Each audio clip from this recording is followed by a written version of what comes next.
Are you a business owner or entrepreneur looking to find more success? Well, you've come to the right place. Welcome to Success Forwarded with your host, Doug Lewis. Always online at successforwarded.com. Here's Doug.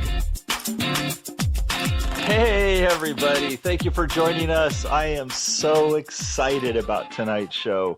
Many of you know me, know one of my closet passions is HGTV and all of the shows on there. I love the flipping shows, the love it or list it. Yes, I am hooked. And real estate and the whole world of real estate investing has always just been something I've been fascinated about. And tonight, our special guest is one of the leading experts in the real estate investing world. His name is Robert Syfert. And for those of you who don't know Robert, let me give you a little bit of background on him. He's the president of Portfolio Property Management, Inc., and he's the founder of USA Portfolio Real Estate. And Robert started in finance and the mortgage industry, and he has grown his company in a few years from just a couple of properties to now where he has sold over 220 investment properties and managed over 400 rental units. And there is no one I know in the industry that has more of an A to Z knowledge, because his company specializes in turnkey real estate investing. And just to kind of give you a little idea what that is, that's when the person actually takes from the acquisition of the property through the whole rehabilitation to the sale to even the property management for investors that hold on to properties for rental properties. So with my passion and his knowledge, this is going to be a great evening together. I want to introduce Robert. I think, Robert, welcome to the show. And I think the best place to start tonight is, why don't you just give our listeners a little bit of a background on how you got started into real estate investing and got you to where you are today? Yeah, absolutely. So I've been passionate about real estate my entire life. I can remember all the way back to 18 years old, watching and learning from Russ Whitney teleseminars and just intrigued by real estate that whole time. I had a journey of several sales positions and different things in my life, which I believe all just prepared me to be ready to be in real estate full time. And eventually got heavy into the mortgage industry in the early 2000s through the mid 2000s, and then eventually into the estate planning and finance world. You know, cultivating relationships with people and helping them grow and protect their assets and portfolios, which just blended naturally into real estate. And again, always had a passion, been through the Rich Dad, Poor Dad seminars and certified through them in the early 2000s, and always did some part-time investing of my own, and then eventually just reached the point where I realized I should put 100% of my focus and energy into what I have the most passion for, which is real estate investing. So I took the leap of faith and left my corporate job in estate planning and got into real estate investing full-time with everything about me a little over 2 years ago now. That's awesome. I know there's a lot of people that are at a crossroads in their investing career where they're starting to be on that line of whether or not to leave their present job and get into real estate investing full-time. Can you kind of talk about yourself and when you made that transition and what hurdles and mental blocks you overcame to take that next step? Absolutely. For me, and again, this may be different than other people's story, and I'm not saying this as go quit your job tomorrow, but for me, what I found is for the last year that I was in my investing world, I had a few different things happen. One, I was actively, pursuing real estate on the side. I had developed a marketing plan and started putting money into marketing, but then got inundated with, well, I can't follow up on this real estate lead because I got to do my regular job, or I'm doing my regular job so I don't have time to invest in learning something else until the weekend in real estate, which is fine and that may work for somebody. I'd say you have to evaluate your own situation. I actually had some big financial hurdles in my life, just with a lot of things going on family-wise.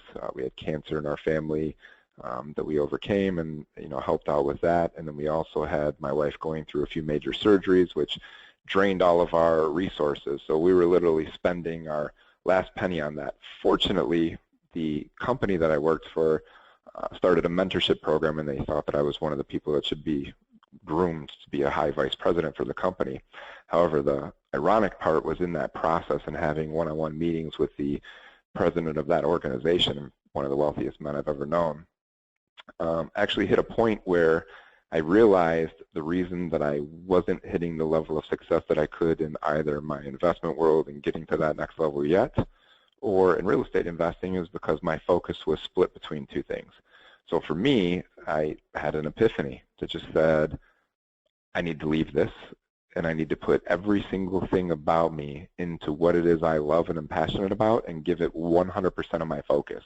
And literally, when I took that leap of faith and left my job and pursued everything in real estate with everything that was me, everything around me started to change. Now, I won't tell you that it was all easy and, you know, bells and whistles, but I did have some immediate success, had a few sales, and eventually had a slower time, as real estate does have its ups and downs. But I knew that it was the right calling for me, and I've never looked back, and it has continued to bring me tremendous success in my life, both in business and my personal life as well. So for me, it's overcoming those hurdles. I would say for some people, depending on where your job is and where you are, maybe you need to get it started on the side and build it up, or maybe you're like me and you just know that this is it, and you're dividing interest between the two places is what is actually holding you back in real estate, which was the case for me. Is your portfolio, I remember reading recently some articles about you, and I see where you're up now that you sold over 220 properties, you managed over 400 rental units. What led you kind of, as you evolved as a real estate investor, to get more into the turnkey aspects of the business? Yeah, so thank you for those. Those are both correct. For me, it was really just when I started bringing in and flipping the properties, I just naturally found my way into a niche of working with rental properties. It seemed to be the best fit for me and what I wanted and what my vision was, which was, one, giving a client a great thing. And it just lended its hand well to coming from the finance background, where people are always looking for a return on investment. And nowadays, with the ups and downs of the market and recent crashes, just people lose all of their money there, where I saw real estate rentals as the opportunity to make a consistent and steady return on your investment with, in my opinion, a lot less risk than the actual stock market of losing everything.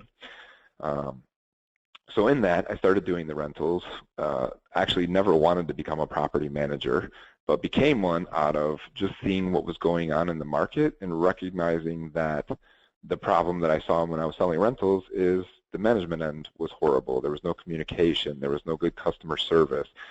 People weren't getting their rent payments on time. People didn't care about the tenants, and I didn't comprehend that. So I took on that as an act to figure out why that was, or how could something what seemed so simple to me could be done better, and developed those systems and customer service and the caring for the tenants that help keeping them in place and making sure that the owners are communicated with and know what's going on with their properties. In all of that, that's really what helped me develop that, okay, well, rather than just selling a property that's rented, to me, and everyone was calling it a turnkey property because there's a renter in place, so there's someone that potentially could pay rent. But in evaluating all those homes, because I've evaluated hundreds of them on my own when I first started, I started to recognize that what people were calling turnkey was simply, I slapped a coat of paint on the wall, I cleaned the carpet really quick, and I threw somebody in there who could fog a mirror, so to speak. And to me, that was just not at all, right? That's not at all what I envisioned turnkey being. So I decided that I wanted to be straightforward in what it was doing, that corners couldn't get cut, and that for a long-term investment to be a great investment for somebody and actually meet what it said on paper as far as return on investment, then it would mean that you need to do an adequate job rehabbing that property, not cutting corners, not, oh, I'm not going to replace this door or that electrical outlet because I can save $500, or I can reuse that hot water tank because I'll save $500. For me, it was as simple as saying, let's replace everything that is replaceable and is not pretty much brand new, so that we have a great property that a tenant will want to live in and take care of, and we can find the best possible tenant as a result of that. And then two, and the second most important part to that is, the investor who's actually buying it, counting on a return on investment with their investment dollars, which may be all they have that they're investing into this, actually get the return on investment that they have, and they're not bombarded throughout the year with different maintenance issues for things that were never taken care of to begin with. And I think that's the short-sighted part that all these other investors do, is they do a shoddy job, as far as I'm concerned. Slapping a coat of paint on the wall and not fixing things just means you're going to be out there fixing things while you have a tenant in place. I prefer the model that we currently have, which is we're placing tenants in properties that have been fully rehabbed, and our maintenance is low to none, especially in the first year, just because we've put so many new things in the property. There's really nothing to do as far as maintenance is concerned. God, it's almost like can we take that logic to solve the healthcare industry? It's proactive versus reactive care. Exactly. Yeah, and that's exactly it. And I'm a big follower of health, so I'm very proactive in my health as well for the same reason. Before because we're going to spend a lot of time today, and we're going to, our listeners are going to love all the details we're going to get into, but I think that's so important. So I got two things. So I don't want to lose the transition of the turnkey, but I also want to just take a second, because I know that's an important part of your life, and I think people do not realize that, in any business and venture or anything that they do, the mental outlook and the health part of it. And so I know it's a passion of yours. So if you want to take a second and just kind of talk about that and how it's changed your life and your business. Oh, it is definitely a passion of mine. And again, my passion was stemmed by not being proactive. I sustained an injury in training, really because I was the guy who would push myself too hard, the shiny object syndrome. Let me find the next new health thing. Let me find the next new health thing. Let me push it hard and do it and do it and do it. And not heeding to my own advice of, well, find an expert, let them tell you what to do, copy that, and just do that and nothing more.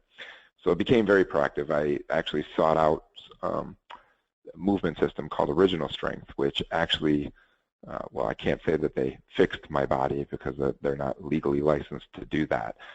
But in essence, they really did. It showed me how to move myself better and to make movement a priority to keep me healthy. And that I believe that it's not that we get old and can't move anymore. I truly believe that we stop moving, and it's because of that we age ourselves. So for me, being proactive is eating healthy. It's moving every day in some way. And how it relates to business is quite simplistically, I think, now looking backwards, health is, to me there's 4 main areas of life, and health is actually the #1 priority. I mean, it's as simple, right? If you're not healthy in yourself, how are you going to run a successful business if you're not around to do it? If you're not healthy in yourself, how are you going to have the energy to go and enjoy life with your family and do the things that you want to do? So for me, health has become a #1 priority for that simple reason.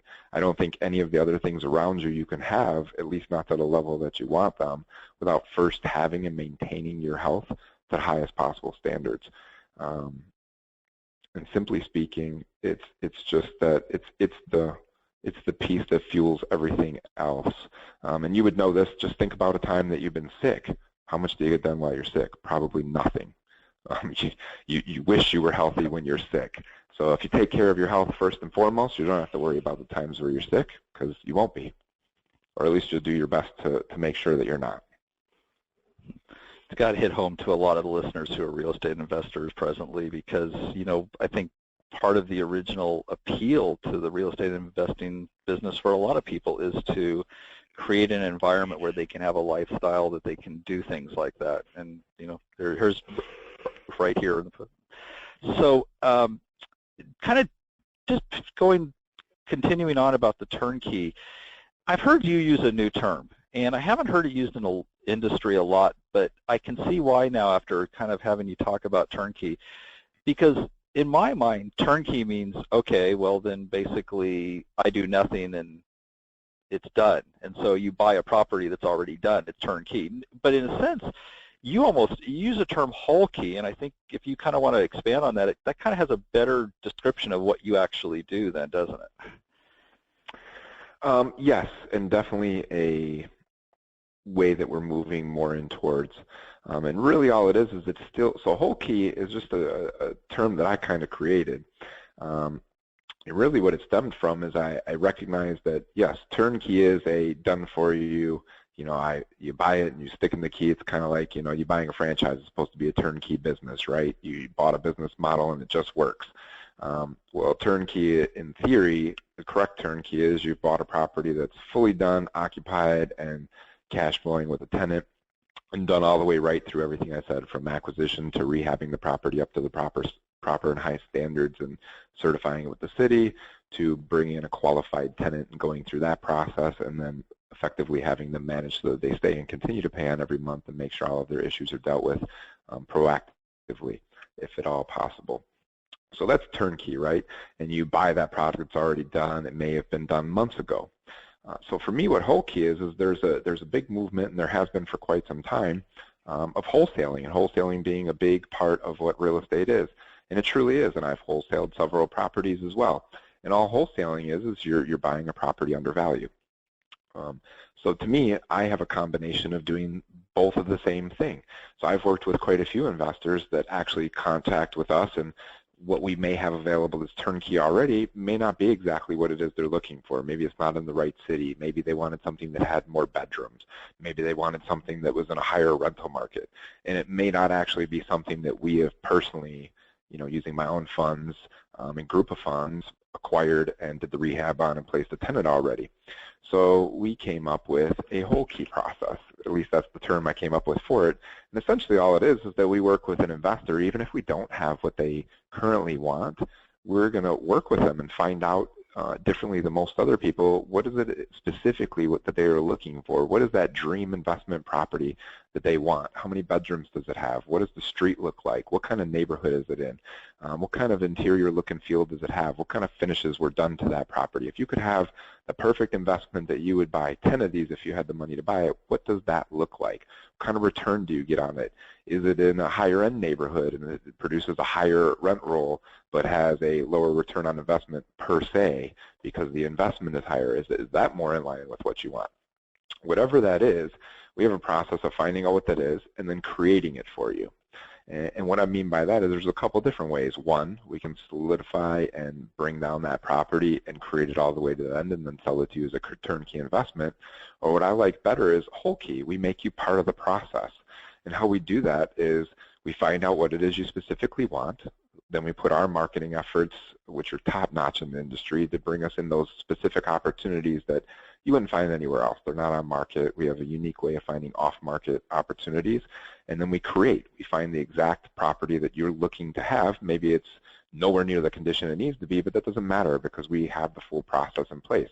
So we find that property, and you say, yep, that's the exact property that I want if it was finished this way and it rented for that much.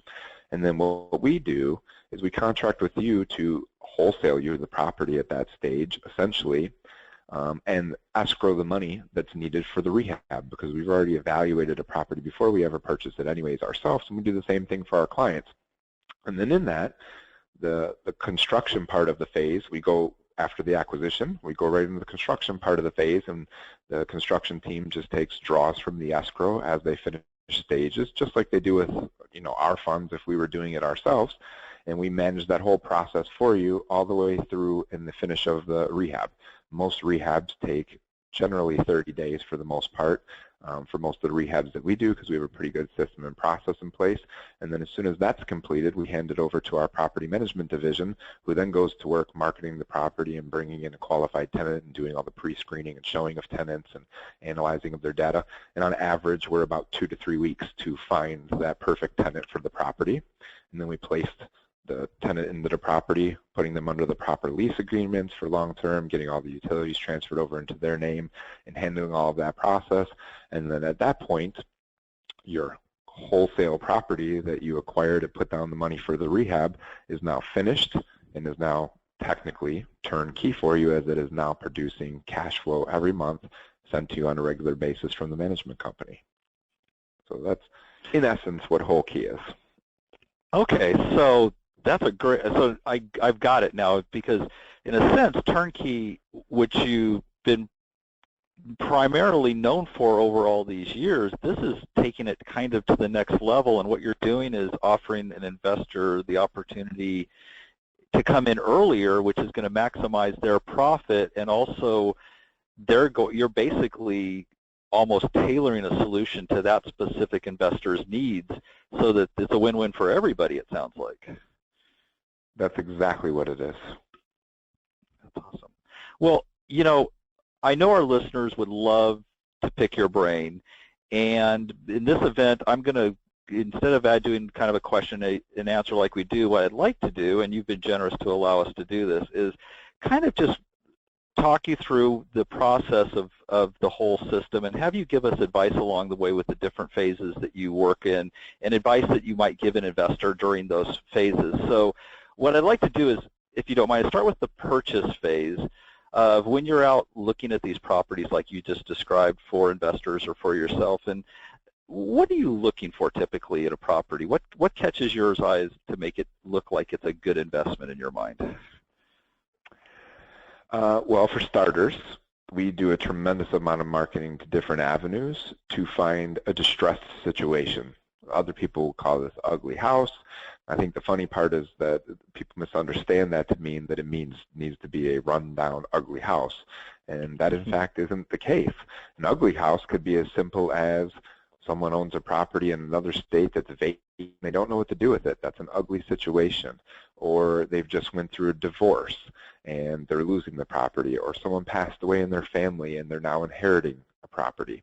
Or it can mean sometimes a truly ugly house, which is the worst house on the entire block. So we're always looking for a distressed situation, some type of motivation that allows there to be a property that we know that we can acquire for a reasonable price that meets our standards and numbers that we look for, so that we know at the end of the day, I mean, we're investors, so at the end of the day, the property needs to be able to be something that we can bring up to our level of standard and still be able to make some sort of profit. And again, going back to the win-win-win, we always want to create a situation where either the homeowner or investor that's buying from us has room for profit or equity at the end of that tunnel as well. So we're looking for multiple situations. Again, it could be a divorce, it could be an inherited property, it could be someone who's, you know, currently going through foreclosure and is about to lose the property. And we look for avenues where we're able to help alleviate the concern and problem that that home seller is going through, and give them a quick solution to their problem. You know, the other option, and nothing wrong with it, is, you know, if they're not in a distressed situation, generally they may go to a realtor and they may list their property and they can, you know, wait for it to sell and get the most that they possibly can out of it. With us, we're able to help them get an immediate resolution to their problem and also leave them with no worry of having to do anything. So they don't need to clean up their house. They don't need to paint it. They don't need to do the things that they may need to do to take it to market and get the best dollar that they can. They know they can just get out of that situation they're currently in with a fast solution and a fair offer on their property for the current as-is condition that it's in. So we generally scour multiple different ways for those specific type of opportunities. Are there types of properties or situations you would just stay away from?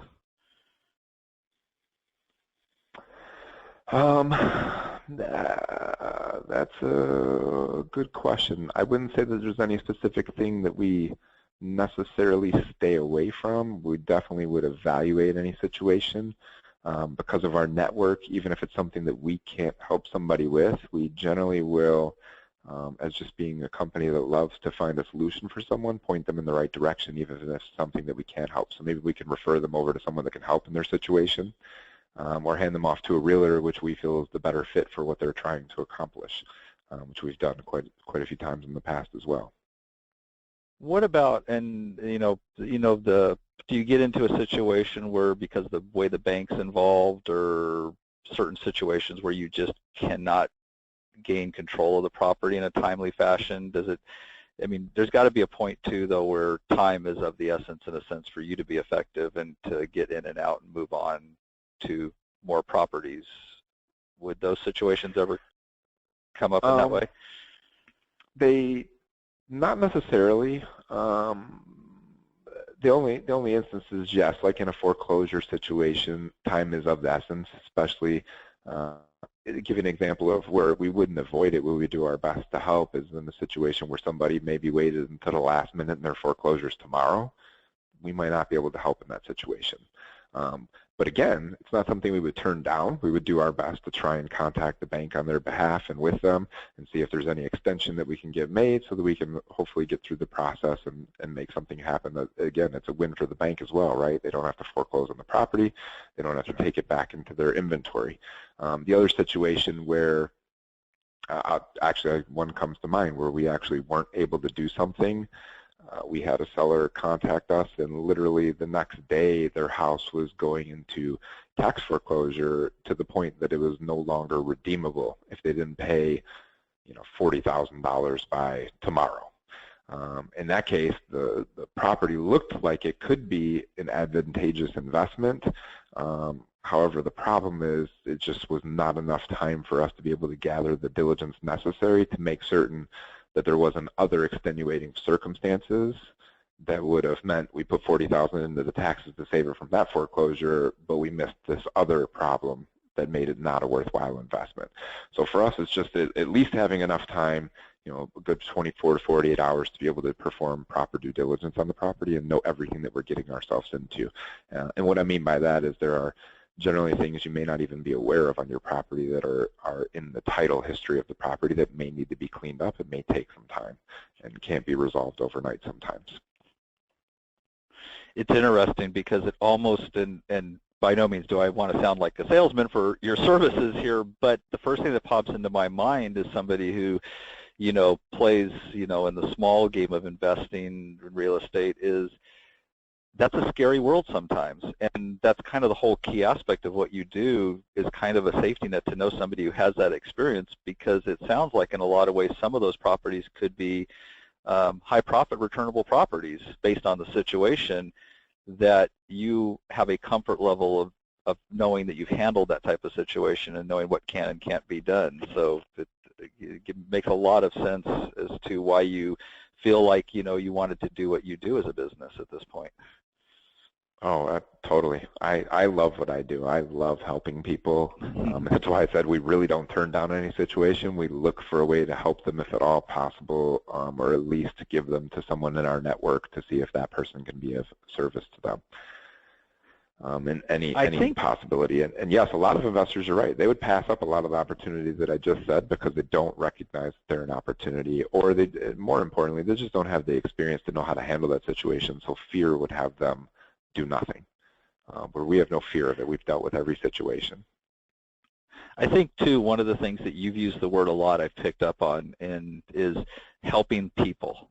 And, I know that means more than just the words itself to you, but in a lot of ways, I think that's the way of looking at it, too, that I've always found that's helped me in negotiating deals and that type of part of the business is I had to realize that these people are in distress, but you're actually the safety net helping them, and you're going to get them into a situation that's much better off than they were before. And kind of going along those lines is, do you have any tips for investors or things that you found that have helped you in the negotiating process? Because I know that's kind of one of your areas of expertise personally is in negotiating deals to get the best deals for both the investor and the person, like you said, that you're helping get out of their situation. I would say the best tip that I could give to other investors in that regard is, one, to always be honest. Be as transparent and forthcoming as you can and explain everything that you're going to do to help the person. Because I would say most of the time where people mess up in that is either it's because they don't care and they're just thinking about the dollars. Recognize that the dollars come secondary to the relationship that you're developing. And if you truly listen to someone's problem and you're honest and ethical with them, that's how you're going to find a solution, because you need to find out what the true problem is. And understand that some people are in this situation, they have no clue themselves how to get out of this situation. So if you're transparent in what you're doing in your dealings with them, you can also be the person who helps educate them. And again, referring back to the ones that we can't help, at least I'm able to educate them on why, and then I'm also educate them on why I'm giving them to the person that I can and why I believe that person will be able to help them, or at least give them the best potential advice for their current situation.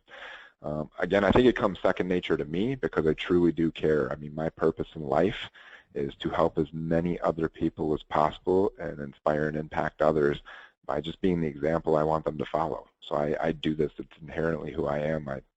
Like you said, it's just who I am. I don't even think about it. It's surprising you caught up on that, but it's just at my nature and core, it's who I am, and I truly think more about the person that I'm dealing with than the house most of the time. The house is just secondary. The house is very simple numbers, but it's the person, and it's what are they going through right now, and how can you help them and serve them the best. So that'd be my best tip in that regard.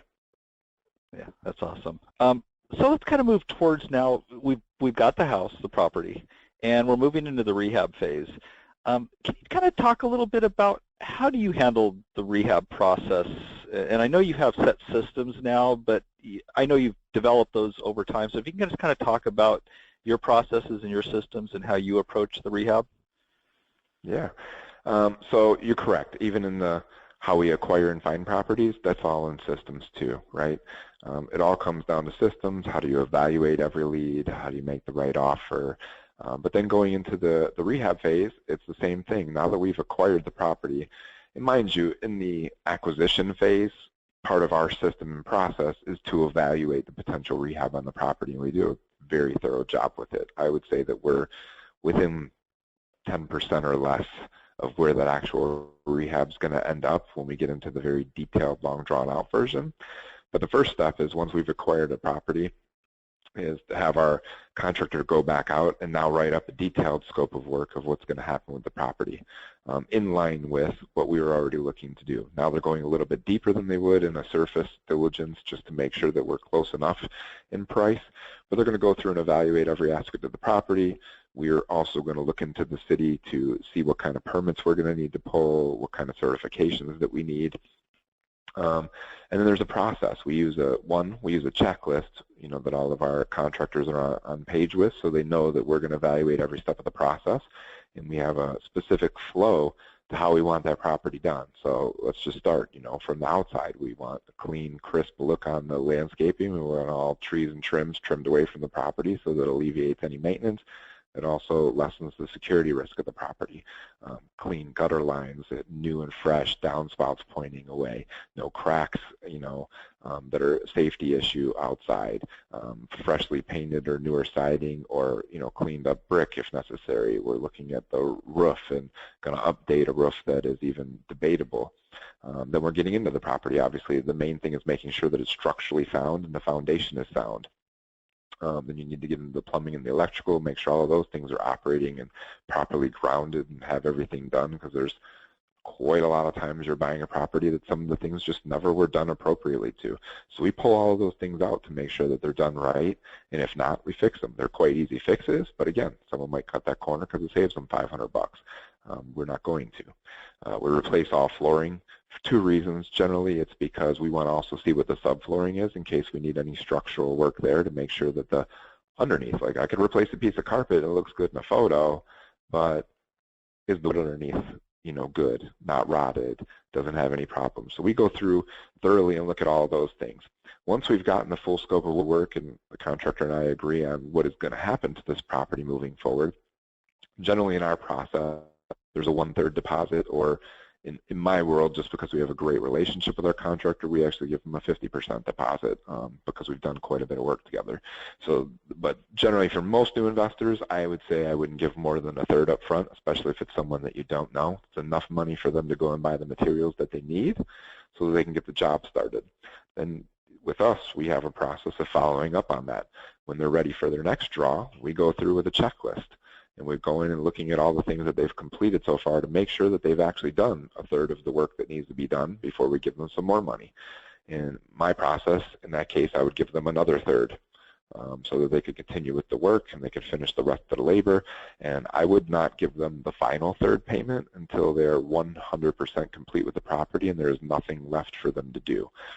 The biggest problem I see with people working with contractors is paying them up front, or paying them for what you think is done, and then finding out you have little things that still need to be tweaked or fixed or weren't done right, and they don't come back to do those things because they've already been paid. And my contractor's had the same issue if he's ever subcontracted out work, like, I paid for this electrical to get done, and he said he did it, so I paid off his final part, and now I didn't pass the inspection with the city, and he's not coming back because he was already paid. So always, always, always withhold some of the money to the end until you know for certain that the property is 100% done and there is nothing left to do. And again, in our system, we use a checklist for that. So we know we've walked through and looked at everything, you know, opening up the sink cabinets to make sure that the plumbing underneath the sink was actually put together and attached. These are just simple things, but there are things that are commonly overlooked or missed in a full scope of a rehab. You know, wiggling a countertop to make sure that it was actually attached to the cabinet base, making sure that the caulk barriers were put up behind that to seal in any potential water damage that could come down the road. It's just all these little things to making sure all of the caps on electrical outlets were put back on, making sure the light fixtures were all put up in every room. You'd be surprised how many things like that get missed, or if you're supposed to have blinds on your windows, which is the case with us, making sure those were actually installed. Making sure that your doors open and close properly and that they don't need any other additional work to make sure that they do open and close properly. Again, we use a lot of systems for that, so we have checklists and people in place to make certain that those things are being done. But you're right, in the beginning, that's how I developed those things, was by experiencing those things that didn't get done and having to get someone back out there to do them. I don't think, you know, in all the years we've known each other, I don't think I've ever asked you this question, but so help me understand kind of the process, because ultimately most of the properties that you sell have tenants already in the properties. When you buy the properties, are tenants in the properties at that time, or does that process happen after you're done with your work? So there's a twofold answer to that. Obviously, when I started out, I bought both. However, I will say now, more than ever, so I tend to buy properties that do not have tenants in them. And if I buy a property with a tenant in it, it would have to be at an immaculate level of rehab already and been evaluated by us and our team. However, I will tell you over 90% of our properties we buy vacant. And it's mostly because we want to tear apart pieces of the property, rip it up and see what's underneath so that we know that we're actually eliminating any potential long-term issues with the property, that we're giving, again, the adequate rehab to the property. And then we generally like to place our own tenants. We have just found that a couple things happen. One, most people who place tenants, like I joked earlier, but it's pretty truthful in my experience, is, hey, if I've got the money to move in today, you're going to let me move in.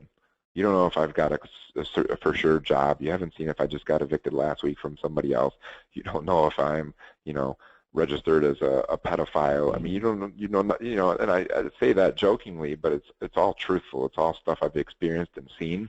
And you don't, you know, you haven't went back to their old neighborhood to see how they, you know, took care of their other property and whether or not they're a person you want living in your property. So we take a lot of pride in the property that we develop. So we like, for a couple of reasons. One, we place our own tenants because we're going to thoroughly evaluate them. We're going to run a credit report. We're going to look for prior evictions. We're running an FBI background check on them. We're verifying their income and their job and that it's current and that it has been. We're verifying that they have the income to move in. Minimal qualification for us is, let's say, for instance, their rent is $1,000 a month. They cannot make less than $3,000 a month in income, and it needs to be verifiable. Don't look at all of those things or don't care. And I don't know if it's they don't care or they just take the money that's in front of their eyes. For me, that's short-sighted. You're going to have a potential issue down the road because you didn't do the job up front, and now you're spending tons of money evicting somebody and fixing the house again because they trashed it. I would rather have someone who wants to live in my house for the next 3, 4, 5 years, has the money to do so and loves living in my property. The other part is because when we place our own tenants, we develop a relationship with our tenants. Just like I talked about developing and helping the people, people misrecognize that you have more than one client in this business. Your only client is not the person who buys the house from you and that you may make a profit or larger profit off of, you know, because they bought the property that you finished. But the other client that a lot of people mistakenly forget and think that is just not a piece, and why I think most people don't produce a turnkey property, is your tenant. Your tenant is actually a client of yours, and if you don't treat them as such, then you're missing the boat altogether. Because if you don't have a happy tenant and you don't take care of them in the property that they live in, they're at some point going to stop paying rent, and that's going to cause you other costs, which again, then on paper the property looks good and has a great return on investment, but it's actually never going to meet those numbers in reality. So for us, it's taking care of the tenant first and foremost, and we love placing our own tenants because we develop a relationship with them. We're in constant communication. We celebrate their birthdays with them. We take care of any issue, whether it's minor or not. We contact them on a regular basis just to make sure that they're doing well and nothing, in their house that they need any help or have questions with. And I think that's a big part of the process is placing our own tenants and developing a relationship with those tenants to keep them long term.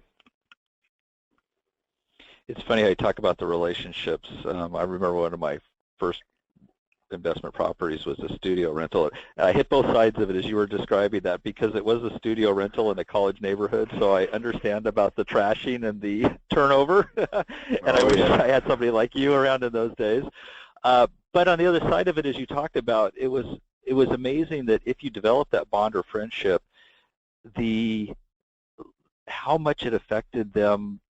They didn't call every time there was something little wrong. They felt like it was more of it was their house. They almost took that. They didn't feel like it was an adversarial relationship like you're describing and complain about every time there's a dripping sink or anything.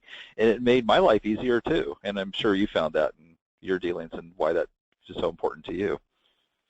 Yeah, absolutely. And again, that's what I mean by it just goes a long way in the whole process in saving you maintenance calls for no purpose. And you're right that, otherwise if you're just the person that doesn't care, they're probably going to call you for every little thing, and you're paying for someone to go out there. So again, on paper it looks good, but if you really look at the reality, you're spending money, time, and resources for someone to go out there for little complaints that you could have avoided by having a simple relationship with somebody.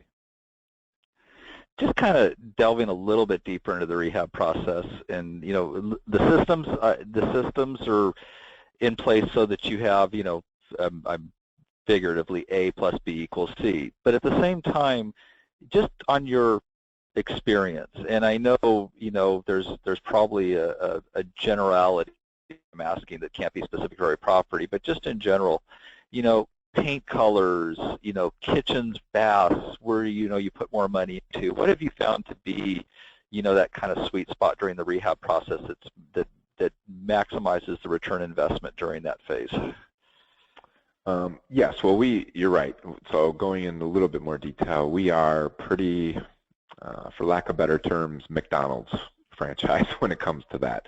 Like, we know our rehab is going to be essentially the same every time, and I say essentially because I'm generalizing it. There are obviously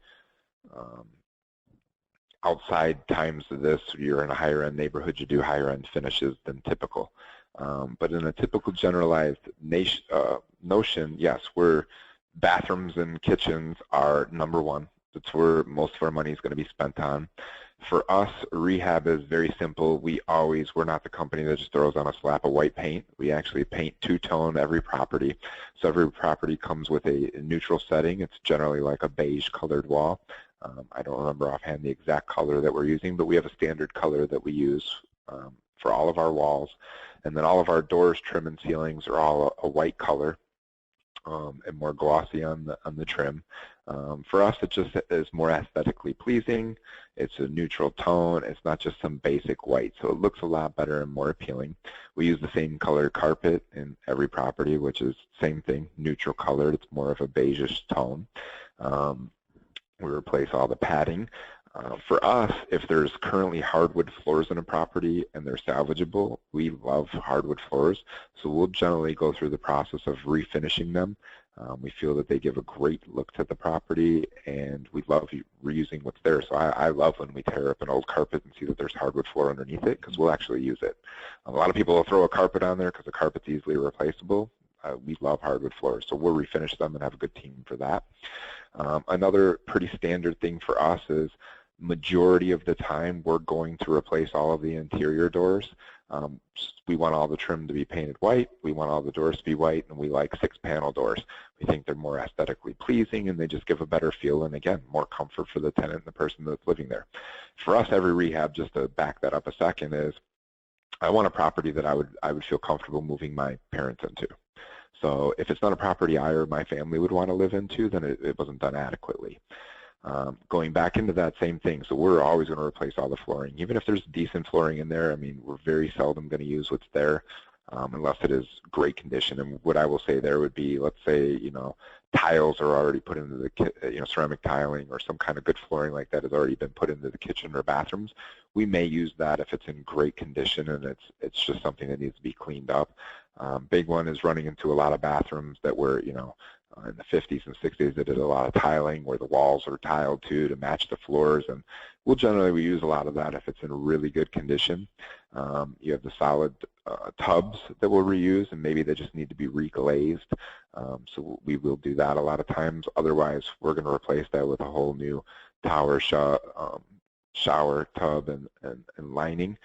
Just again, one, because if it's not what I was just explaining, then we want to rip it away and make sure that the drywall underneath doesn't have any water damage, which could mean that you potentially have mold growing there. So we want to make sure that we've addressed or looked at any of those potential concerns, removed it, fixed it, and then replaced it with brand new coverings and sealed properly so you don't have an issue. We generally are going to replace all fixtures in a home. You know, the kitchen faucet, even if a kitchen is great condition, at a minimum, we're usually replacing the countertops in the sink or the sink fixture because, again, those are things that, you know, sell. They give a great appeal and people love them. So we put in better finishes there. We are always replacing toilets in the bathrooms. At a minimum, always changing the toilet lid if it's our own rental property and we're replacing with a new tenant. Just so there's a new toilet seat in there. We replace most vanities in the bathroom. So most bathrooms at a minimum have new flooring, new vanities, and new toilets. And depending on what the tub is, whether or not we're ripping out the old tub and putting in a new one, or we're just reglazing the one that's there and cleaning up all the tile work and recaulking it. Kitchens, we're generally replacing all the flooring and putting in a pretty low maintenance type of flooring into the kitchen. So it's aesthetically pleasing and goes along with our color theme. Again, same thing with countertops. We use I forgot the exact name for it, but a solid countertop that has a granite look to it, but isn't necessarily granite. And then again, depending on the properties and the area that they're in, we finish with granite wherein if necessary. But in line with our color theme, so it has that neutral feel, you know, double sinks, stainless steels.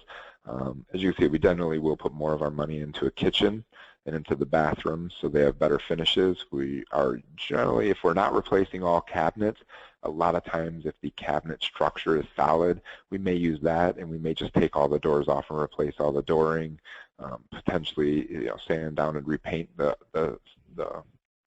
base of it so we don't have to replace the base if it's all good and solid, and then putting hardware on there that brings up the appeal. We 99.9% of the time are changing all the lighting throughout the house so it all has one generalized theme and all looks the same.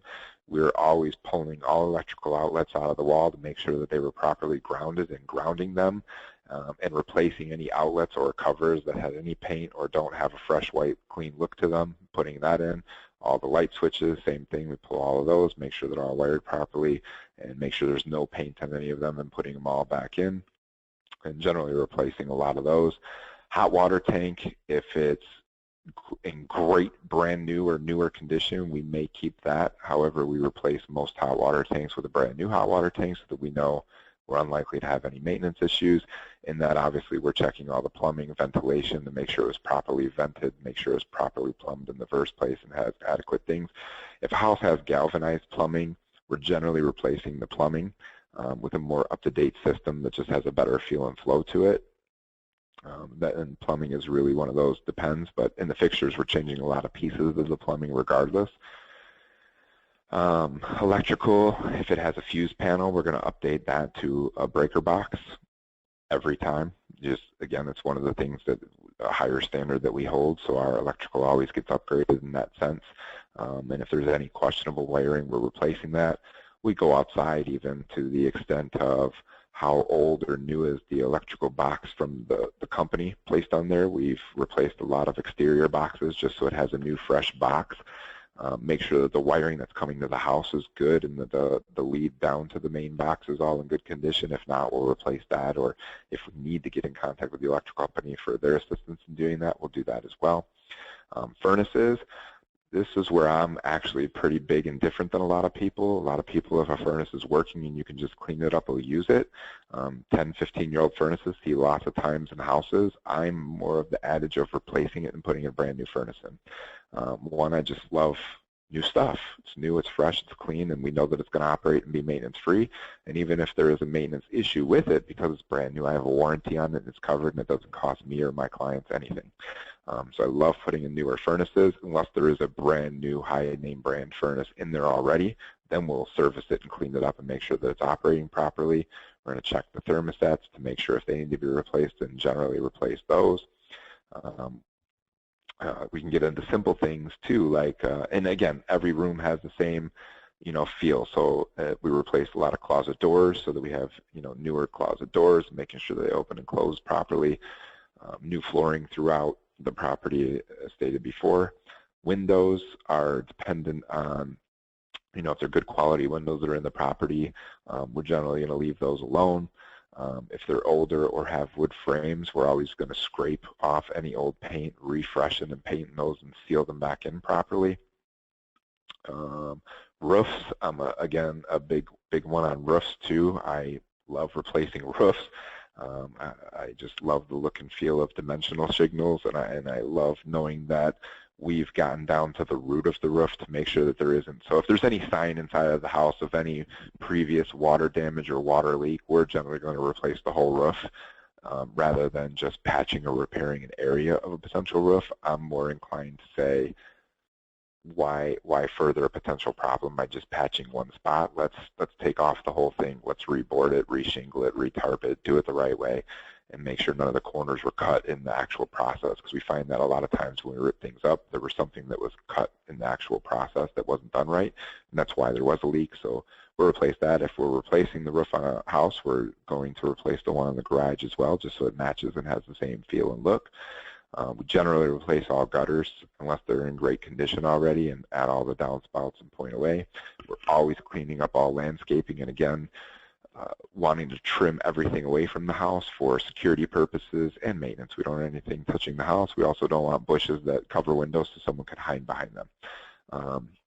We love to freshen up the landscaping and edge everything and make sure it's nice, clean, and crisp. Garages, we want to make sure everything is operational. A couple things in a rental property. Generally speaking, in a rental property, we don't leave garage door openers, and simply because we find that to be a issue where we get a phone call because their garage door opener doesn't work, and it could just be a battery. So we eliminate that call by just eliminating having that. If it's a homeowner, obviously we place that, but with tenants, we generally don't. The other big thing is if a property doesn't have garbage disposal, we generally won't have it, because again, it's one of those things where they'll cram things in there and use it for stuff that shouldn't be in there. And then again, we've just created another maintenance call to come and service the garbage disposal, whereas if they didn't have one, they wouldn't put anything in there, and we eliminate another potential maintenance call. Trying to think of any other areas of the home. I think that fairly thoroughly. No, that's great. I mean, it's fascinating. I mean, just a tip about the garbage disposal, things that I don't think a lot of investors would think about. And I mean, I realize there's a little bit of adapting towards the the rental aspects of it, and not just flipping the property for just this one-time sale. But it's it made me think too of how much money you can save in volume in a sense too, because in theory it's easy to handle maintenance if the guy knows he's going to be repairing the same type of water heater at different locations, or if you've got doors that you use consistently or different paint styles and things like that. It's got to make it much easier for you, and much and ultimately a more return for the investor that's working with you, because you're able to reduce that way. Well, yeah, we've streamlined the process, so we're not guessing what we need somewhere or whether we need it or not. We just know it's part of our process and what we do every time. And then, yes, you're also right, it does help in the overall cost, because we're able to buy more things in bigger bulk because we already know what we're going to use.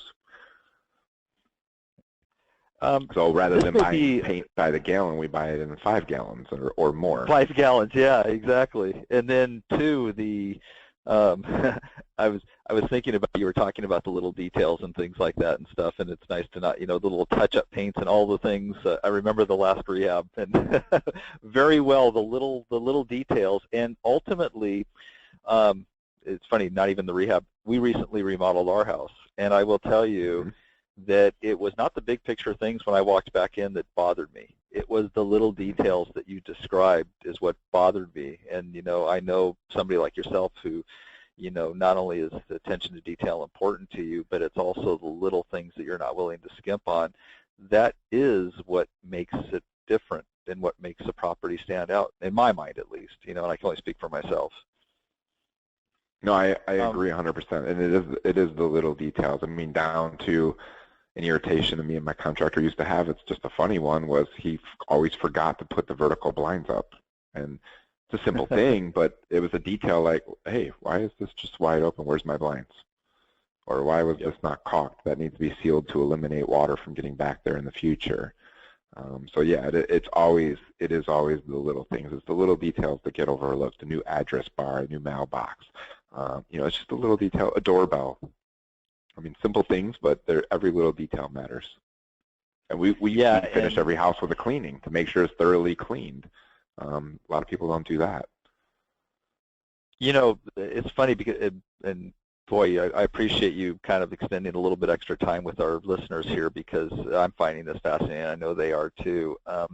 Without kind of rehashing what you just said, the other part that made me think about, there's a unique perspective I gathered from what you talk about as being somebody who does property management. And I know we're going to talk a little bit about property management here in a second, but it really does lend itself to maximizing the dollar over time. And, just common sense would tell you, and again, just relaying what you just said, but putting it in my words, is every dollar you spend today can be $2 tomorrow if you look at it that way. And I'm sure that there's a lot of people that you deal with and a lot of people I see that are investors out there that just don't look past today's dollar and end up hurting themselves in the long run like you've described. Oh, you're absolutely right. And really, I will say that the stage of where our rehab process is now, a lot of that had to do from running a large management company and seeing the numbers that were coming in from the actual maintenance and what they were. And it was very simple for me to relate and say, well, this is a very simple solution. We solve it up front so we don't have it in the future. Where you're right, a lot of other people would say, oh man, well that roof looks okay, so I'm not going to replace it. And they save, $5,000 today, which sounds great, but later on you have a water leak. So now not only do you end up needing to replace the roof, you've now got damaged drywall inside the house. If you're fortunate, that's all that's happened. Or maybe it leaked into a wall, it got into a window casing, it got into the flooring. I mean, I could give you an example of a house that literally leaked from the ceiling in one little corner and ended up damaging an entire wall, and 2 floors worth damaged the flooring in one floor, damaged the ceiling in the next floor. It got into the electrical and fried that out in a room also. And now, not only do I just have a simple $4,000 or $5,000 roof to replace, but I have another $5,000 to $8,000 worth of damage that it caused inside the house because I didn't take care of it up front because I saved $5,000 today. Yep. So for me, it's big things. A lot of listeners know, and I don't think I've ever talked to you about this, is we went 2 years ago. A prime example. Our home had the little PVC couplings on the bottom of the upstairs bathroom sink blew. Yep. And we were at work, came home 10 hours later, our entire house was underwater. We ended up in a hotel for almost 4 months, had to rebuild the whole thing over one little, $1.50 item. So, yes, it hit home as you were describing that completely. Yeah. And that's it. This may be a little bit of a challenging question to answer, I realize, but because you handle all this yourself and you don't really involve outside of your processes, but I'm sure you've thought of, you've heard stories or talked to other investors and things like that. What is the biggest mistake you see investors make during the rehab process? Is it, like you talked about, releasing funds too early to contractors, or just finding bad? I mean, what's the one mistake that if you could say, if you correct this one thing, you're going to save the most headaches? Wow. It's kind of like a double-edged answer. One is, yes, overpaying the contractor up front, especially if you don't know them well, because I've seen people lose their contractor and then they're calling us or someone else to come and actually finish the job that was never done. So I've seen that. The other thing is, and I liken it to an investor I just talked to the other day, there's an old saying, you get what you pay for. So I definitely see people who will say, oh, well, I use my brother as the guy that does all my contractor work. He's not a licensed contractor, but he can do it all, so he does it all. And they do, and I've actually bought properties off of them and never will again that were already rehabbed. But when we go in there, we find, oh, wow, well, yeah, sure, he did whatever job, but when we pull back this trim board, there's rotted, drywall and wood underneath there that was soaking wet, and he just covered it up instead of replacing it. Or what's the best way to say it? They put something together and they make it work, but it would have been better if they just ripped it out and replaced it with something brand new. Because what they put together is going to cause exactly what you just said, right? That $1.50 part that they didn't want to go replace, they put some duct tape on it, or did whatever kind of rigging to make it work, and eventually that's going to bust, and it's going to cause you a much bigger problem because he didn't feel like running to the store that day, or maybe he just didn't know any better and didn't care because he didn't have a license. So I see a lot of people saying, well, yeah, your guy said it's $15,000 to do this rehab. My guy said he can do all that exact same work for 10 grand. Great. Your guy's probably not licensed, bonded, and insured, and when something goes wrong with your property, you have no one to call. And you hope that, he's saying he can do it for so much less, but he's actually using new stuff, or is he just refurbishing or making work what you have because it'll work, and then finding out later on down the road that you would have been better off spending the $5 grand that I'm spending because I have a solid investment, and if I have an issue with any of it, I can call the guy that has a license on the line that he could lose, so he comes and fixes my stuff. Because it was faulty, something went wrong with the work, and they're going to cover their work, as opposed to your guy who may not. Yep, makes complete sense. There was a line I kept using to the contractor, and it was more figurative than literal. But you're going to build a wall, you might as well build it straight. You still got to build the wall either way, Absolutely, absolutely. All right, well, kind of moving now. We've got the house rehabbed. Kind of take me through, now we're going to go into the selling phase. So typically then in your processes, is the next step to start working with potential real estate investors that might want to buy at that stage, assuming they're not part of the Hul Key and they've come up front? Or is it first the next step to rent the place and get the tenant in place before you take that next step? Well, at our stage of the game, we actually can sell at any stage. So to elaborate more on Hul Key at the same time, we have some investors who actually have their own rehab crews, management and everything, and they just, the only way that they know how to find a property that's vacant and needs work is through a realtor and what's listed on the market. Obviously, we find hundreds of opportunities that are off market because we have a pretty technologically advanced system for finding those. So we actually, sell to a handful of investors who want to buy the property right now and do their own rehab. Then there is a group of investors who, they have their own professional management, or they want to be their own property manager and they like that, so they'll actually acquire the property from us as soon as the property has been rehabbed, and they want to place their own tenant because, one, either they're their own manager or they have their own manager that they've trusted for several years, and they're going to place their own tenant. So there's a handful, again, at that stage that would buy. But in the normal sense, more typically or generalized, yes, at that point we're going to transfer it over into our management division, and we're going to get the property on the market and get it rented with a tenant. That's interesting. I didn't even think about that until you just said that. That must be a large part of your business, or an important part of your business. So, because I know one of the things that, being a national company like you are, you look for properties wherever the value is. And so in a sense, I may not be comfortable and want to invest in your area, and I'm not in your area, not be comfortable to do that. And so I can look at somebody like you for your expertise and just handling that first phase of it, then the actual finding the property, and then take it from there. That's what I understand you to say? Yeah, absolutely, and that's part of what USA Portfolio was originally founded around. That I recognize that this isn't just a Michigan or a specific to one state issue. This is all over the country. So yes, we have systems in place that we can implement into any market and are very effective at any stage of the game. Whatever it is that you're looking to do, we can help you accomplish and create those opportunities that you currently aren't finding.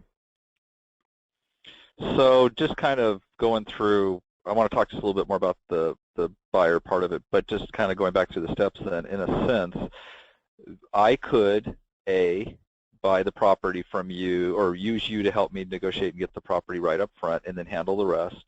Or in theory, I can come in at any one of those steps. So in a sense, I kind of use the line of you make me look smarter. You're really you kind of have the whole services, and I can almost tailor, I use the term loosely, a package or a relationship with you to fill in all the places that I'm not comfortable doing, all the way up to, I guess, ultimately, I could be the guy, too, who just literally doesn't want to do anything and just have you hand me the check every month from the rental property.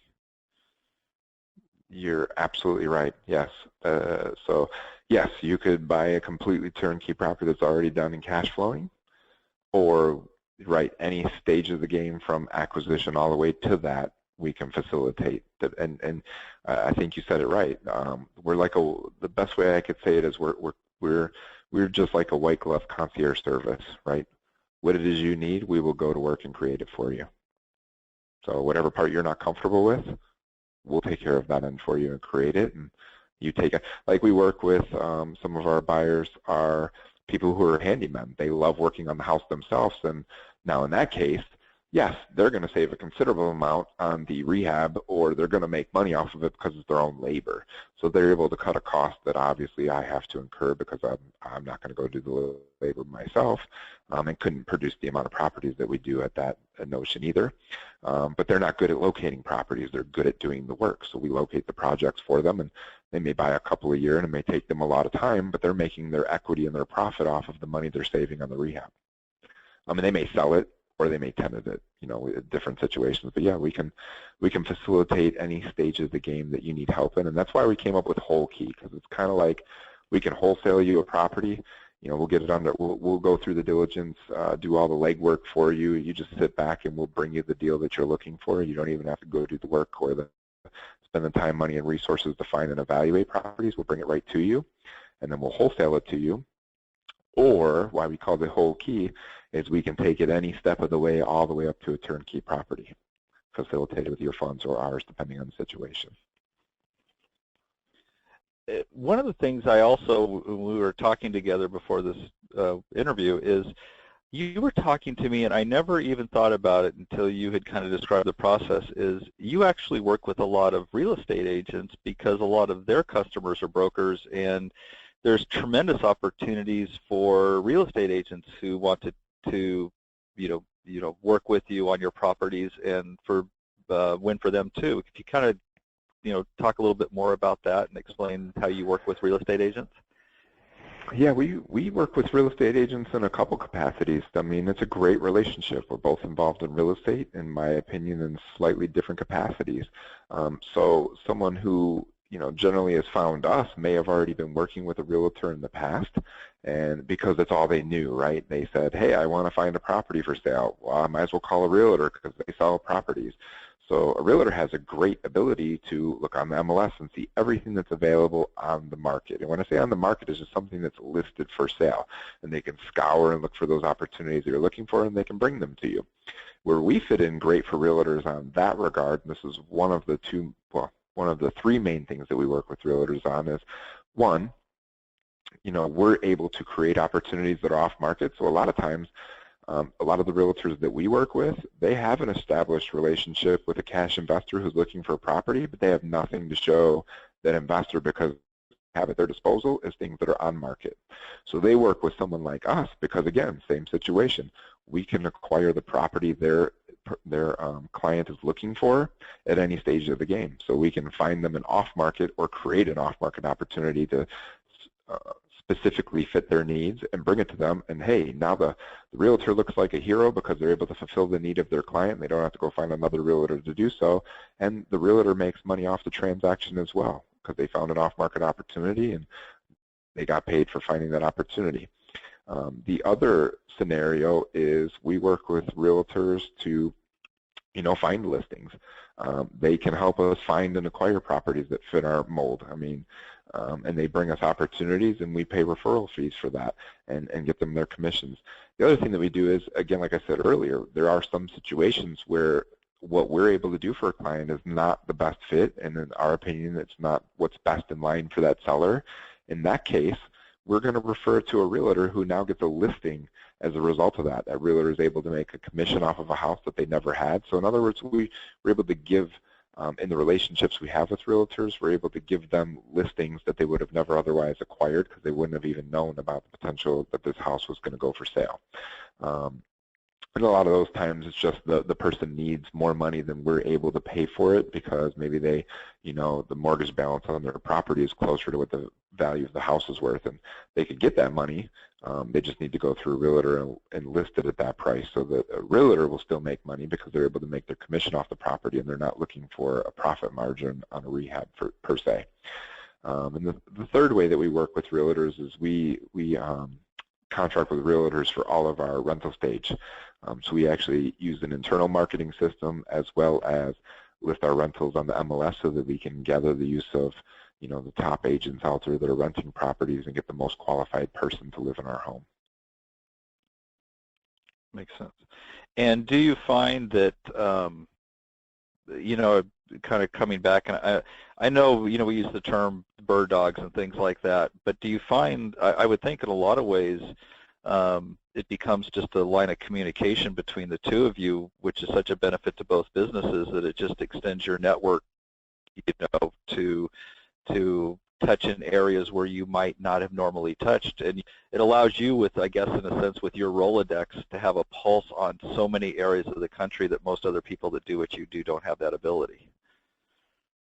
Yeah, I would agree with that. And definitely I have a vast network and masterminds that I belong to so that I'm definitely connected with what's going on in and around the country, and which we haven't gotten into, but I also mentor others in the real estate space around the country. So I have a very vast knowledge of what's going on in different markets throughout the country at any given moment. And if I don't know, I can make a phone call. Exactly.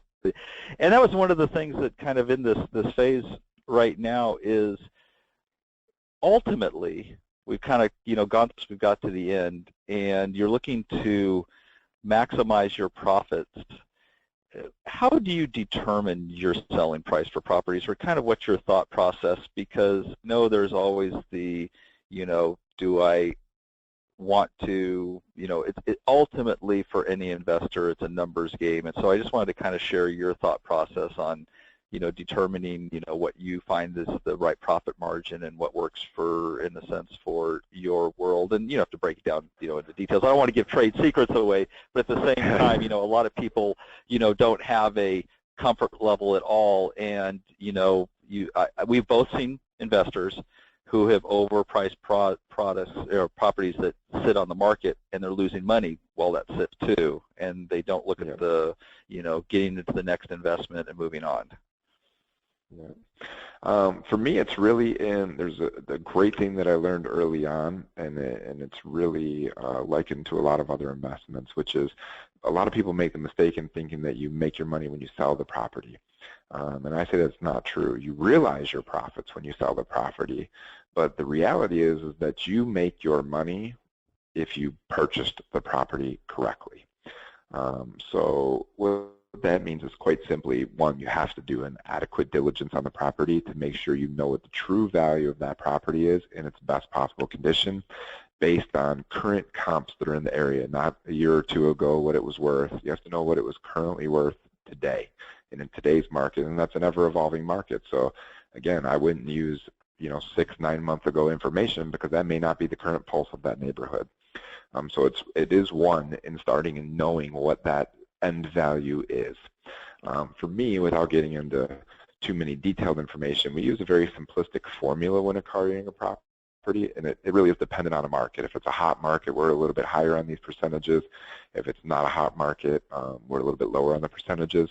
But for generalized sake, and just to throw out a number, generally speaking, we're never going to be above 65 or 70% based on the market of the after repaired value minus any costs that are going to be involved.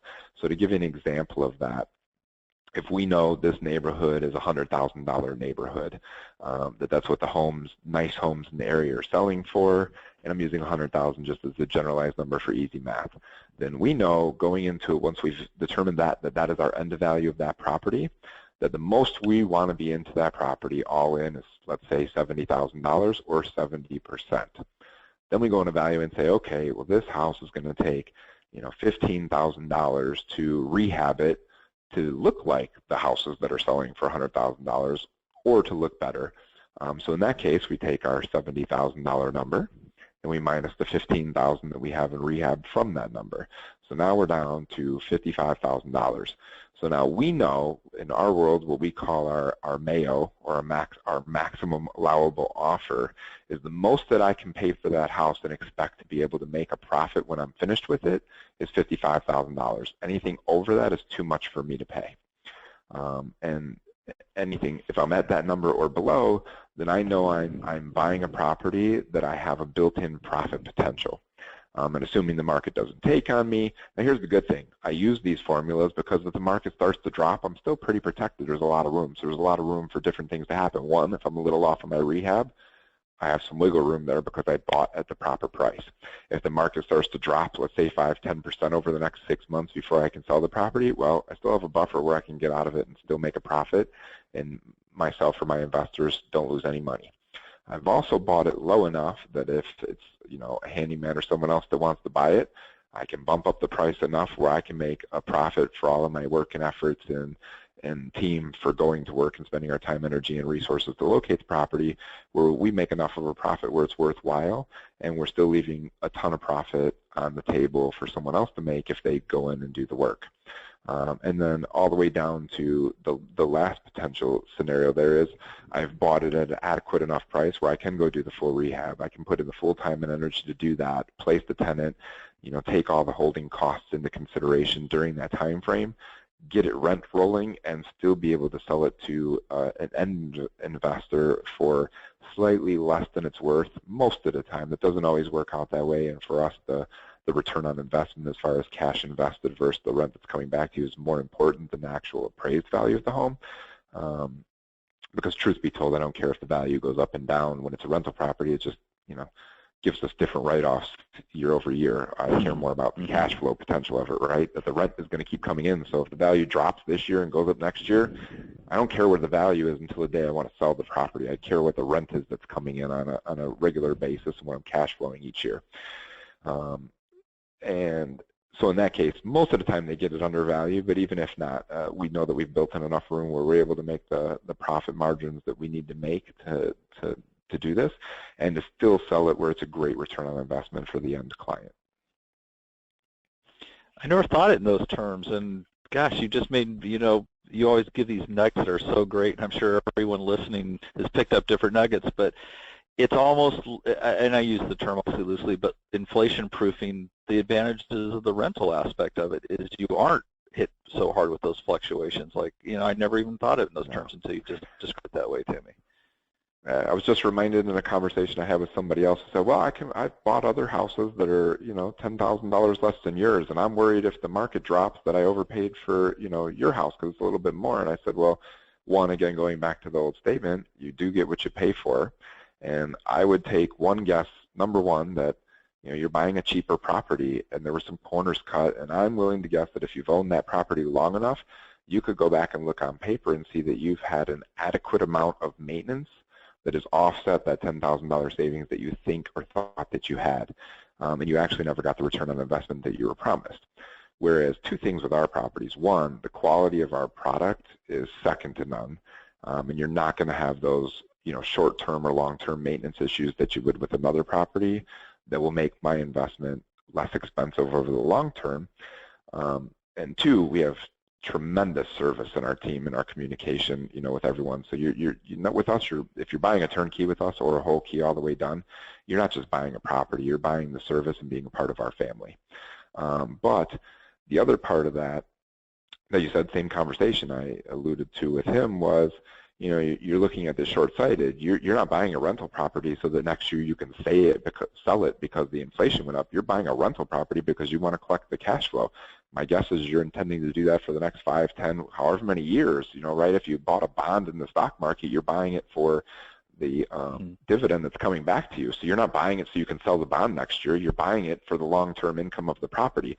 So in other words, people don't recognize this, but the reality is you're not buying it so you can sell it next year. So even if the property value did go down, well, there's another equation that we don't even talk about that really plays into your return on investment, which is now you have a depreciation on your property, which is another write-off on your taxes, depending on who your taxes. And I'm not a CPA, so I'm not giving you tax advice, but I would say if you factored in all of those additional factors on your financial situation and your tax situation based on the things that are going on, then you are actually making a bigger return on investment than what we are looking to estimate for you on paper. Boy, listening to you talk about that, it ties your whole story, because you can definitely hear within that how the whole background that you have in finance and investment and helping people with their portfolios and looking at the long term and down the road and security and everything. It's almost you've built your whole real estate investment around all that 20 years plus years of all your involvement that grew to that point, and you created something where I ultimately think, don't you, that sometimes these TV shows and things do a disservice, because doing it the way you've done it and what I think you've shown people and other investors through the proof of what you've done is this can be a great long-term business that doesn't go bust or doesn't go up and down every year, as long as you treat it that way. Oh, absolutely. I think a lot of people look at it short-sighted, and the reality is anyone that gets into real estate investing is doing it because more than likely, I shouldn't say the reality, but more than likely from my experience in dealing with a lot of different people who get into this arena, is mostly because they look at the lifestyle that it potentially could afford them. And yes, there's a lot of potential profit in real estate. What I think it's something like 7 out of 10 of the millionaires in the world made their livelihood in real estate. But the underlying reality in that is there are short-term ways to make money. That's flipping and making initial profit or wholesaling properties. And yeah, you can bring in a lot of money that way, but that stops when you stop doing that. The other part, or long-term wealth building, is within the rental properties, and there's other divisions, like notes, and there's, potential, tax liens and other things that you can buy and make money on long-term that way too. But rental properties are the more known one, where if you have a substantial size portfolio, well, guess what? Now you're making a passive income. Let's take, for instance, you have a $1,000 rental, and let's just forget about all the other factors. Let's just say it's bringing in you $1,000 a month after all expenses. Well, if you have 10 of those properties, you're now making $10,000 every month. That's a pretty nice and adequate, comfortable living that someone could have just off of their rental properties. They could quit their job at that point. Maybe that's their long-term retirement. So again, and you're right, coming from my background, I really look at it from a different perspective and look at the long-term effects of it. They may never sell that property. Maybe they pass that portfolio down or continue to build it and pass it on to their family, who now has $10,000 a month in income coming into them every single month from properties. And they have a built-in nest egg of money. No matter what the value of the properties are, you can always sell them at some point. They're worth something to somebody, so you have a nest egg there as well that isn't taxed until sold. And then again, I'm not a CPA, but there are a lot of different tax advantages built in there too, potentially, depending on when you sell and how you sell them and things like that. So there's asset transfer. There's just a lot of things that, in my opinion, coming from where I come from, I see just a tremendous amount of advantages from the real estate world in building your net worth compared to other options that you have in the securities world. which kind of flows right into the last kind of phase, which is the property management side of stuff. And, obviously for many people that scares the heck out of them, and, the thought of having to deal with that. And, you've done such a great job already, of explaining how big a part of that is and what a benefit that services like you can offer investors. But, is there a number, or is it really, it doesn't matter if it's one property, 5 properties, or, when does somebody who wants to invest in real estate properties look to having somebody as a management company? The reality is you kind of answered it in your question, which was it is such a scary thing. And it is. And here's the best way I can liken it. Like a lot of people would say, oh, you need X amount of properties before you need to have a property manager because you can manage it yourself. Okay, my question to you is this simple. Did you buy a rental property so that you could become a property manager? My assumption is no. You didn't buy a property so that you could go run and manage it, so that you could get phone calls at 4 o'clock in the morning that a toilet was broken and someone needs to come fix it.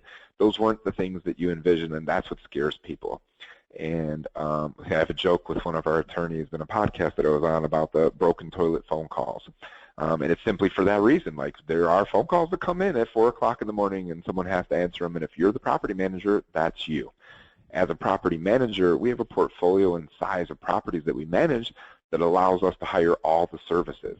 The other thing is we know who's going to send and go get fixed. Is it you that's got to go fix it, or do you got to find someone who's going to go fix it at the last minute because you just now realize what that problem is? So for me, I think it's even if you have one property, again, unless you're getting into it because you want to manage properties on your own, there's no purpose for you to. The cost for, and again, it's generalized, our cost is 10% of gross rents.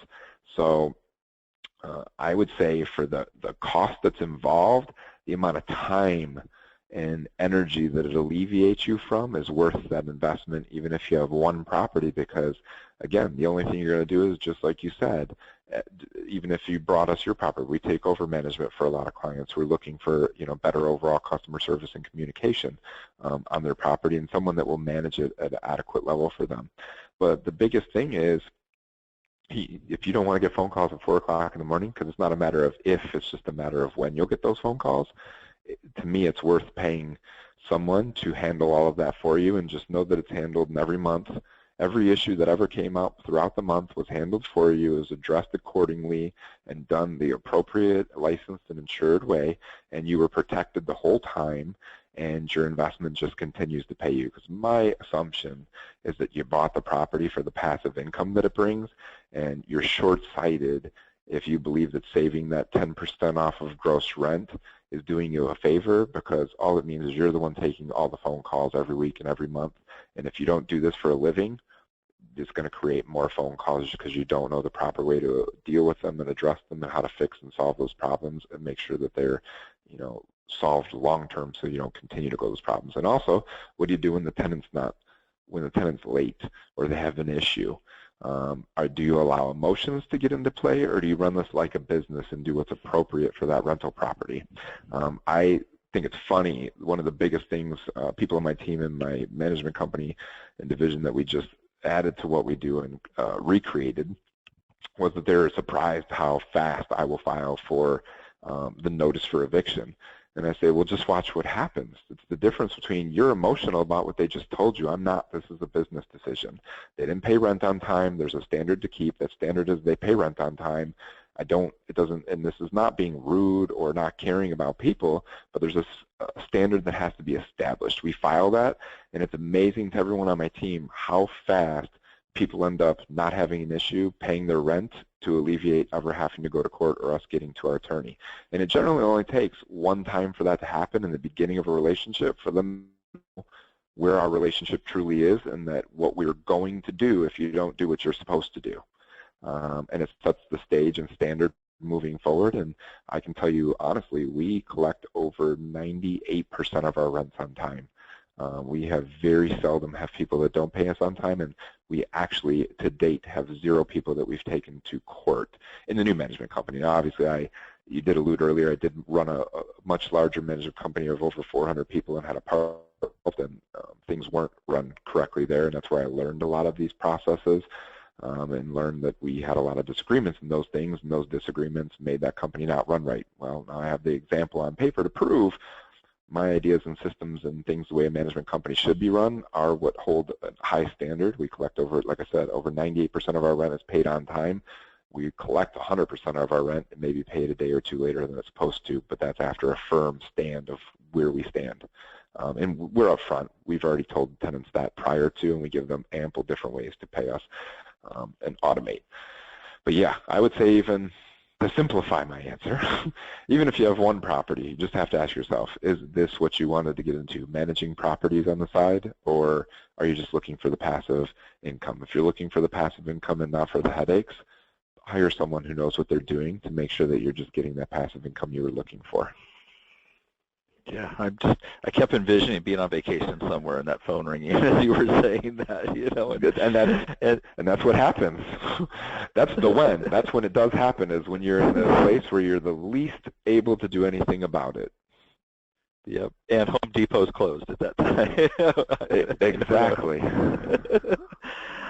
Well, look, you've been more than generous, and we've extended almost a half hour over our time we were originally agreed to do this with, and I just want to thank you. But I have a couple of questions, and I ask this of everyone that comes on the show, and I just wanted to, it's kind of just a general, because one of the things I think people love to know is that, we all started at the same place, and, as you've described, your whole processes and your system, your whole company was founded on your life experiences up to now. So just kind of looking back on, your evolution, is there one thing that jumps out that you would have done differently knowing what you know now, or at least would have done earlier, that somebody else might use? I know these are loaded questions off the cuff. Oh, yes, they are. One, and I learned this through two processes. Be careful on partnerships. And I say that because, it's very easy to be out with someone who's a friend, or, seems very excited about the same idea you are, and says, man, we should, you're grabbing a drink together or dinner together or coffee together, and you're saying, man, we should get together and partner together and create a company and do this together. And that sounds like a great idea while you're excited. And you get into it, and, maybe that does work out. I will tell you, in my experience and the vast knowledge of people that I've networked with now, majority of the time, those partnerships do not work out. And it's just because you didn't know enough about each other. And I would even liken it to, with my experiences now, that majority of the time, the reason that you partnered with somebody is because you had some sort of fear as to, doing it. So partnering with somebody just took away half of that fear for you, because now you're not doing it alone.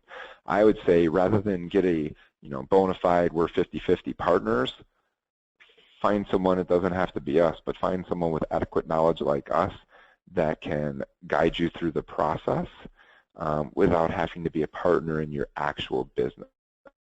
Just like going through a divorce in life, divorcing a business partner is a very unfun process.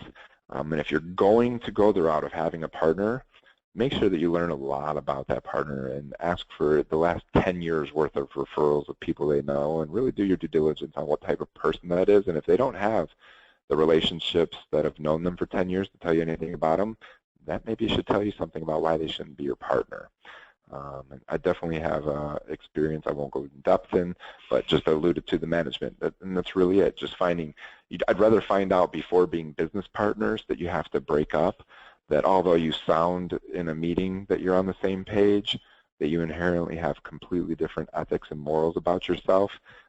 It's much worse to find out once you're in business together how each person operates, rather than beforehand ever being partners. That's probably the biggest one.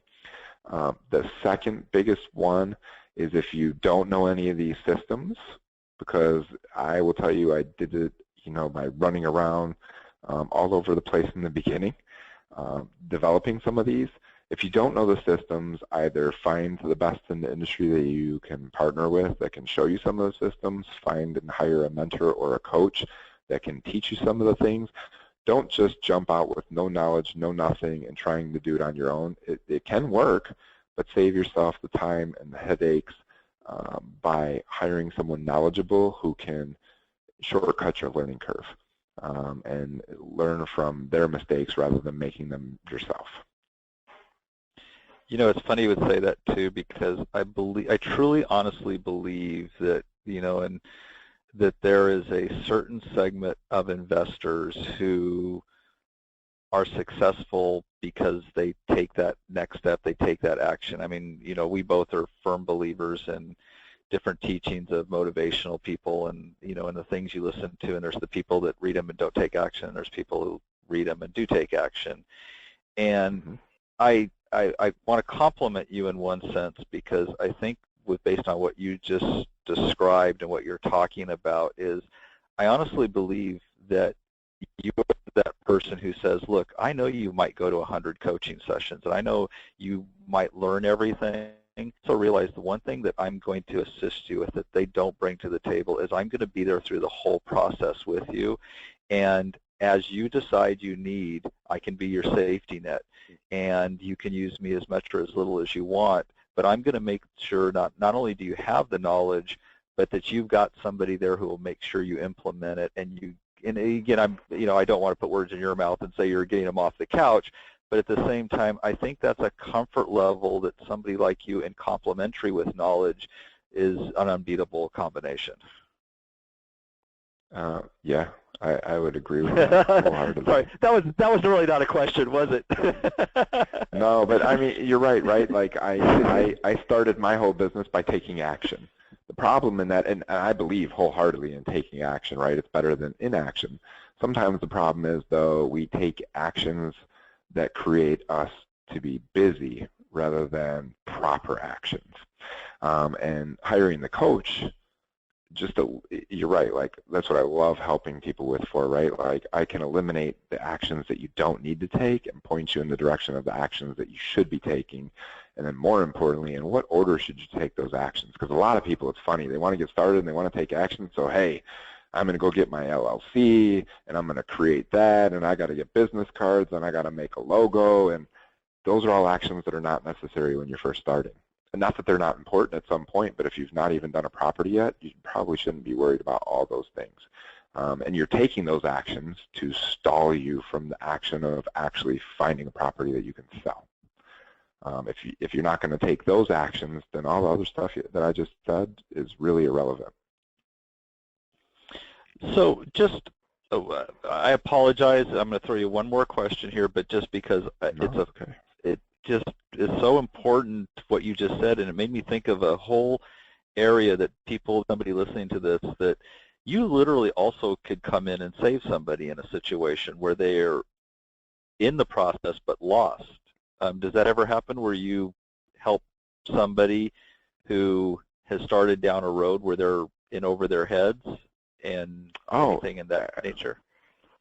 That absolutely happens, and that's part of the mentoring that I do. I just had a call last week with a lady who has actually had some mentoring and has made money in real estate and done some things, but she is stumped as to how to, there's two situations to that. The lady I'm particularly talking about, it's a matter of, okay, what do I do more of in order, there's only so much that she knows to do. How do I do more?